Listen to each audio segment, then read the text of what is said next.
જિલ્લા કલેક્ટર પ્રવીણ ચૌધરીના માર્ગદર્શન હેઠળ આણંદના જિલ્લાને પ્લાસ્ટિક મુક્ત બનાવવાના અભિયાનને આગળ ધપાવતા આણંદના પ્રાંત અધિકારી મયુરભાઈ પરમાર દ્વારા તેમના હસ્તકના આણંદ અને ઉમરેઠ તાલુકામાં જાન્યુઆરી અને ફેબ્રુઆરી મહિનાઓ દરમિયાન પ્રાથમિક શાળાના વિદ્યાર્થીઓને વેસ્ટ પ્લાસ્ટિક બોટલો એકત્ર કરવા માટે જણાવવામાં આવ્યું હતું અને આ વેસ્ટ પ્લાસ્ટિક બોટલો એકત્ર કરીને પર્યાવરણ જાગૃતિનો સંદેશો અને વેસ્ટમાંથી બેસ્ટ કઈ રીતે થઈ શકે છે તેની સમજ વિદ્યાર્થીઓને આપવામાં આવી હતી.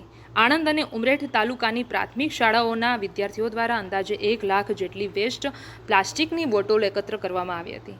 આ વેસ્ટ પ્લાસ્ટિકની બોટલોને બેસ્ટ ઉપયોગ કરીને આણંદના પ્રાંત અધિકારી મયુરભાઈ પરમાર દ્વારા રાજોડપરા પ્રાથમિક શાળાની કમ્પાઉન્ડ બનાવવાની જ હતી, કારણ કે શાળાની નજીક તલાવડી આવેલી હોય અને કમ્પાઉન્ડ વોલ બનાવવી જરૂરી હતી. આ વેસ્ટ પ્લાસ્ટિકની બોટલોનો ઉપયોગ કરીને રાજોડપુરા પ્રાથમિક શાળાની બેસ્ટ કમ્પાઉન્ડ વોલ તૈયાર કરવામાં આવી છે, જેનું આજે વિશ્વ પર્યાવરણ દિન સંદર્ભે રાજોડપુરા પ્રાથમિક શાળા ખાતે અભ્યાસ કરતા ભૂલકાઓના હસ્તે લોકાર્પણ કરવામાં આવ્યું હતું. આ પ્રસંગે રાજોડપુરા પ્રાથમિક શાળા કમ્પાઉન્ડમાં મહાનુભાવોના હસ્તે વૃક્ષારોપણ પણ કરવામાં આવ્યું હતું. આ પ્રસંગે મામલતદાર શ્રી ચારમી રાવલ, ફોરેસ્ટ ઓફિસર સહિત શિક્ષકો અને વિદ્યાર્થીઓ અને નગરજનો પણ હાજર રહ્યા હતા.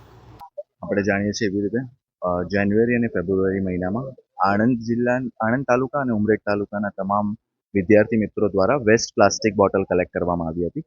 તેનો ઉપયોગ કરીને આજે આપણે રાજનગર પ્રાથમિક શાળાનામાં કમ્પાઉન્ડ વોલનું નિર્માણ કરવામાં આવેલું છે. આપણે જોઈ શકીએ છીએ કે આજે વેસ્ટ પ્લાસ્ટિક બોટલ હતો એનો ઉપયોગ કરીને ખૂબ સરસ કમ્પાઉન્ડ વોલ બની છે, પરંતુ એનો મુખ્ય ઉદ્દેશ બાળકોમાં પ્લાસ્ટિક પ્રદૂષણને લઈને જાગૃતિ આવે અને પ્લાસ્ટિક સામેની જે પ્લાસ્ટિકના જે પ્રદૂષણ વધી રહ્યું છે, તો પ્લાસ્ટિક બોટલને આપણે બ્રિક તરીકે ઉપયોગ કરી અને એમાંથી કોઈ પણ ઇન્ફ્રાસ્ટ્રક્ચર બનાવીએ એવો એક વિચાર હતો. અને ત્યારબાદ બધા શાળાના શિક્ષક મિત્રો, બીઆરસી મિત્રો, વિદ્યાર્થી મિત્રો સાથે ચર્ચા કરી તો આ શાળામાં ખૂબ જરૂર હતી. તળાવની બાજુમાં આવેલી શાળા છે અને ત્યાં પાણી ભરાઈ જવાના પ્રશ્નો પણ ધ્યાનમાં આવેલા હતા, એટલે આ શાળા પસંદ કરી અને અહીંયા આ પ્રકારની એક દિવાલ બનાવવાનું નક્કી કર્યું. એન્જિનિયર મિત્રો સાથે પણ કમ્યુનિકેશન કર્યું તો તેમણે પણ કહ્યું કે આ રીતે એક સ્ટ્રોંગ સ્ટ્રક્ચર આપણે બનાવી શકીએ છીએ. તે ઉદ્દેશ્યથી લઈને આપણે અત્યારે આ સ્ટ્રક્ચર બનાવ્યું છે.